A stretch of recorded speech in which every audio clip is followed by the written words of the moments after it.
নমস্কাৰ আপোনালোক সকলোকে জব আৰু কেৰিয়াৰ টিভিৰ অন্য এটা ইনফৰমেটিভ ভিডিঅ'লৈ স্বাগতম জনাইছো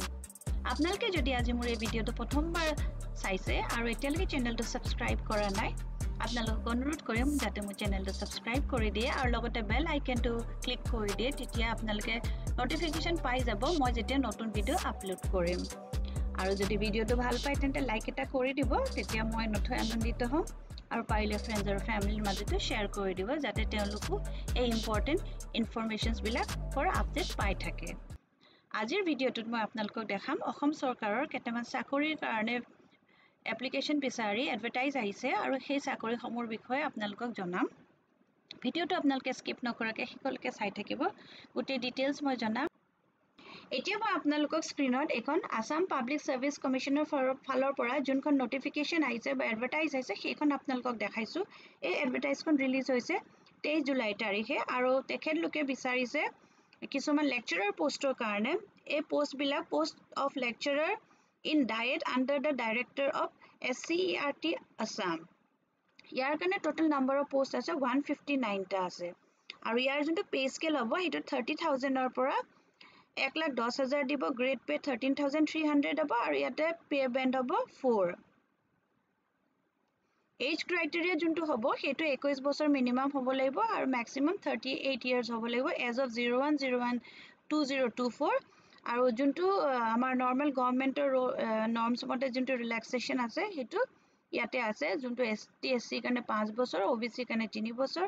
MOBC কাৰণে 3 বছৰ তেনেকে কৰি গুটেখিনি ইয়াতে দিয়া আছে The age limit of candidate will be calculated on the basis of class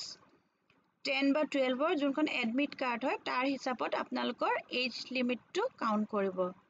তাৰ বাহিৰে বেলেগ ডকুমেন্ট তেখেতলোকে একচেপ্ট নকৰে এতিয়া আমি ভ্যাকেন্সিজ সমূহ চাই ল কি পোষ্টৰ কাৰণে তেখেতলোকে আবেদন বিচাৰিছে প্ৰথমতে আছে lecturer post pre service teacher education PSTE তাৰ কাৰণে 55 টা পোষ্ট আছে আৰু এই 55 টা পোষ্ট ল্যাঙ্গুৱেজৰ কাৰণে আছে তাত 5টা পোষ্ট অসমীয়াৰ কাৰণে আছে আৰু 6টা পোষ্ট ইংলিছৰ কাৰণে আছে আৰু এইগিটা হল কোনগিটা ক্যাটাগৰীত পোষ্টসমূহ আছে এখিনি আপোনালোকে এবাৰ চাই লব আৰু ইয়াৰ কাৰণে যোনটো কোৱালিফিকেশন বিচাৰিছে masters degree in English ELT with 55 marks or equivalent from a grade or any recognized university লগতে MA ৰ কথা কৈছে with minimum 55% marks আৰু net slate PhD from a recognized university আৰু কৈছে যে আপোনালোকৰ যদি minimum 3 years of experience in teaching in elementary school or school secondary school বা proficiency in the use of ICT of educational purpose এখিনি desirable বুলি কৈছে essential নহয় তাৰ পিছত এছএমইজৰ যোনগিটা পোষ্ট আছে তাৰ কাৰণে যোনটো কোৱালিফিকেশন বিচাৰিছে তাতো একে মাস্টাৰ ডিগ্ৰী বিচাৰিছে ইন এছএমইজ with minimum 55% mark MA with minimum 55% mark net slate PhD বিচাৰিছে recognized university পৰা আৰু desirable বিচাৰিছে 3 বছৰৰ টিচিং এক্সপেৰিয়েন্স আৰু proficiency in the use of ICT for educational purpose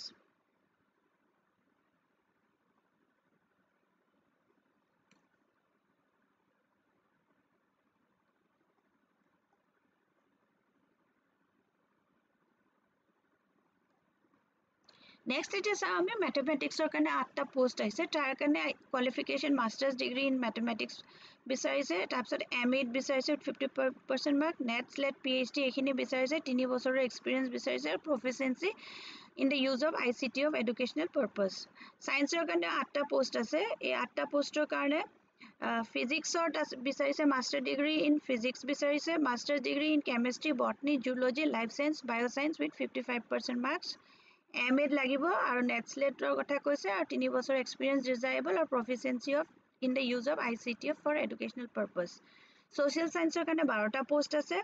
আৰু এই পোষ্ট গিটাৰ কাৰণে এডুকেশনাল কোৱালিফিকেশন যোনটো হ'ব মাস্টাৰ ডিগ্ৰী হ'ব লাগিব geography history political science economics sociology with 55% marks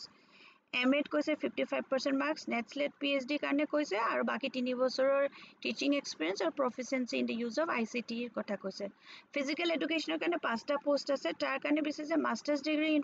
physical education with minimum 55% mark আৰু net slate PhD কথা কৈছে 3 বছৰৰ এক্সপেৰিয়েন্স MA with 55% marks লাগিব training or qualification or in yoga education যদি আপোনালোকৰ yogaত আপোনালোকৰ কিবা ট্ৰেইনিং বা কোৱালিফিকেশন আছে হেতু আপোনালোকে মেনশন কৰি পেলাই আপোনালোকৰ ডকুমেন্টছ খিনি আপলোড কৰিব পাৰিব লগতে ফাউন্ডেশন অফ এডুকেশনৰ কাৰণে বিচাৰিছে তাতে বিচাৰিছে masters degree in science humanities social science preferably in psychology sociology economics with 55% marks or MA with 55 marks or its equivalent grade from a recognized university বুলি কৈছে নেটস্লেট PhD লাগিব আৰু MA in education with 50 বা আপোনালোকে MA in education with minimum 55% marks BEd with minimum 55% marks NET SLET PhD এইখিনি কথা কৈছে আৰু আপোনালোকে ডকুমেন্টছ খিনি কি কৈছে upload relevant all semester mark sheets reflecting the subject and the final pass certificate তাৰ মানে আপোনালোকে যেতি এপ্লাই কৰিব গোটেই সেমিষ্টাৰৰ মাৰ্ক শিট খিনি আপলোড কৰিব লাগিব ফাৰ্স্ট সেমিষ্টাৰ সেকেন্ড সেমিষ্টাৰ তাতে ফাইনাল গৈ বলে তেখেতলোকে ক্যালকুলেট কৰিব যে আপোনালোকৰ টোটাল এগ্ৰিগেট 55% মাৰ্কস আছে নাই আৰু 3 বছৰৰ এক্সপেৰিয়েন্সৰ কাৰণে কৈছে প্ৰেফাৰেবলি আৰু ICT কথা কৈছে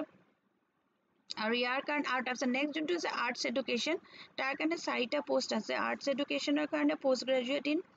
ফাইন আৰ্টছ বিচাৰিছে post graduate in fine arts বিচাৰিছে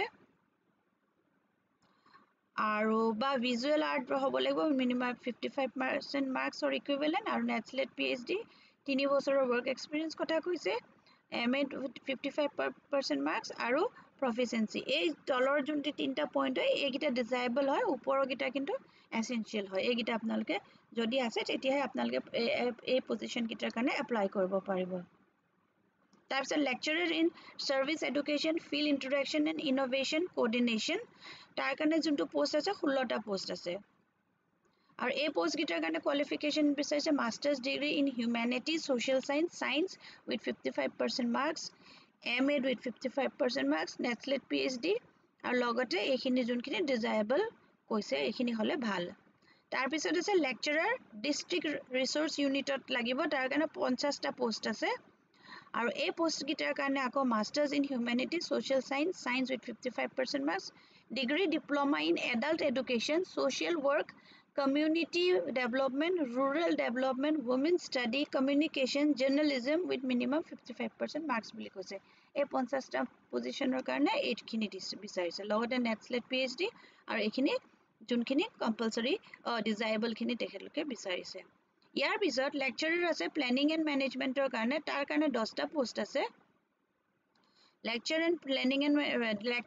প্ল্যানিং এণ্ড মেনেজমেন্ট তাৰ কাৰণে 10টা পোষ্ট আছে আৰু ইয়াত বিচাৰিছে master degree in economics statistics geography public administration MA বিচাৰিছে বা MA education with 55% marks BA with 55% marks আৰু নেটস্লেট PhD from a recognized university next বিচাৰিছে lecturer curriculum material development and evaluation ইয়াৰ কাৰণে 10টা পোষ্ট আছে আৰু এই 10টা পোষ্টৰ কাৰণে বিচাৰিছে masters degree in humanities social science with 55% marks MA with 55% marks NET SLET PhD from a recognized university বা আপোনালোকৰ যদি master degree with minimum 55% marks or equivalent in psychology থাকে child development or education from a recognized university তেতিয়া আপোনালোকে apply কৰিব লাগিব লগতে BEd degree লাগিব বুলি কৈছে আৰু নেটস্লেট বা অথবা PhD in education psychology child development curriculum educational measurement and evaluation এইখিনি কথাও কৈছে আৰু লগতে এইখিনি আপোনালোকৰ ডিজায়াবল যোনখিনি তেখেতলোকে বিচাৰিছে তাৰ পিছতে আৰু 10টা পোষ্ট আছে এইগিটা হৈছে লেকচাৰাৰ ওয়াৰ্ক এক্সপেৰিয়েন্স WE আৰু ইয়াৰ কাৰণে আকৌ কোৱালিফিকেশন বিচাৰিছে master degree in humanities social science আৰু BEd 55% marks আৰু training on basic education work experience SUPW vocational education craft education from a government recognized institute by 2-year diploma in a recognized by the Director General of Employment and Training in technical trade with 55% marks or equivalent grade বা লগতে নেটস্লেট PhD আৰু যোনগিটা post আছে হেগিটা হলে lecturer educational training ET তাৰ কাৰণে 8টা post আছে আৰু ইয়াৰ কাৰণে কোৱালিফিকেশন বিচাৰিছে masters degree in humanities social science information technology with minimum 55% marks MA লাগিব 55% marks or BEd লাগিব ET এখিনি 55% marks আৰু বা ইয়াৰ অথবা আপোনালোকে masters degree in humanity social science information technology degree in mass communication commercial arts films and TV programme ইঞ্জিনিয়াৰিঙো হ'ব পাৰে মুঠতে এই পোষ্টকেইটাৰ কাৰণে এপ্লাই কৰিবলৈ হ'লে আপোনালোকে যদি ছায়েন্স বা আৰ্টছ বা যিকোনো ছাবজেক্টতে মই চাইছোঁ মাষ্টাৰ্ছ ডিগ্ৰী কৰিছোঁ যদি ইংলিছ আছে ফিজিক্স আছে কেমিষ্ট্ৰি আছে অসমীয়া আছে তো মানে মোৰলেছ সকলোবিলাক মানে যিমানবিলাক আমাৰ ডিপাৰ্টমেণ্ট আছে সকলোবিলাক ডিপাৰ্টমেণ্টৰে ভেকেঞ্চিজ আছে আৰু আপোনালোকে যদি BEd কৰি থৈছে আৰু মাষ্টাৰ্ছ ডিগ্ৰী হয় তেন্তে হ'লে আপোনালোকে এলিজিবল হৈ যাব এই জবটোৰ কাৰণে এপ্লাই কৰিবলৈ আৰু এইটো যোনটো এপ্লিকেশ্যন প্ৰচেছটো হয় সেইটো মই এবাৰ কৈ দিছোঁ ইয়াত তেখেতলোকে কৈছে যে যোনখিনি আপোনালোকৰ মানে আপোনালোকে যেতিয়া এপ্লাই কৰিব তাৰ আগতে কি কৰিব যোনখিনি as certificate caste certificate minimum education qualification সকলোবিলাক বস্তু এইখিনি আপোনালোকে আপলোড কৰিব লাগিব সেইকাৰণে এইখিনি প্ৰথমতে আপোনালোকে ৰেডি কৰি ল'ব পাছপোৰ্ট চাইজ ফটোগ্ৰাফ এই গোটেইখিনি তাৰপিছতে আৰু নেক্সট এটা এলিজিবিলিটি ক্ৰাইটেৰিয়া হ'ল আপোনালোকে ইণ্ডিয়ান চিটিজেন হ'ব লাগিব আৰু মানে আমাৰ অসমৰ যোনটো এমপ্লয়মেণ্ট এক্সচেঞ্জৰ ৰেজিষ্ট্ৰেশ্যন চাৰ্টিফিকেট আছে সেইখন দিব লাগিব আৰু লগতে পাৰ্মানেণ্ট ৰেচিডেঞ্চিয়েল PRCখনো দিব লাগিব আৰু যদি গভৰ্ণমেণ্ট এমপ্লয়ী হয় for the state of Assam তেতিয়াহ'লে আপোনালোকক কৈছে যে candidates already in regular government service whether in permanent temporary capacity other than casual ad hoc daily wage etc prove their employment must upload a certificate against the applied post issued by the compliant authority under that she is working তাৰমানে work experience certificateখনৰ কথা কৈছে আৰু লগতে no objection certificate এখনো দিব লাগিব বুলি কৈছে যে তেখেতে জবছখিনিৰ কাৰণে এপ্লাই কৰিছে আৰু স্মল ফেমিলি নৰ্মছৰ চাৰ্টিফিকেটখন আপোনালোকে দিব লাগিব closing date for online application যোনটো আছে 28 আগষ্টলৈকে আছে 29 জুলাইৰ পৰা 28 আগষ্ট মানে এমাহ আছে আৰু যোনটো এপ্লিকেশ্যন ফি পে' কৰিবলৈ সেইটো 30 তাৰিখৰ ভিতৰত আপোনালোকে দিব লাগিব আৰু ইয়াতে যোনটো এপ্লিকেশ্যন ফিজ আছে সেইটো আপোনালোকৰ জেনেৰেল কেণ্ডিডেটৰ কাৰণে আছে 297.20 rupees SC ST OBC MOBCৰ কাৰণে আছে 197.20 rupees BPLৰ কাৰণে 47.20 আৰু PWBDৰ কাৰণে আছে 47.20 তো এইখিনি ৰিলেক্সেশ্যন পাবলৈ হ'লে আপোনালোকৰ কাষ্ট চাৰ্টিফিকেট কেইখন আপোনালোকে এপ্লিকেশ্যন কৰাৰ সময়ত দিব লাগিব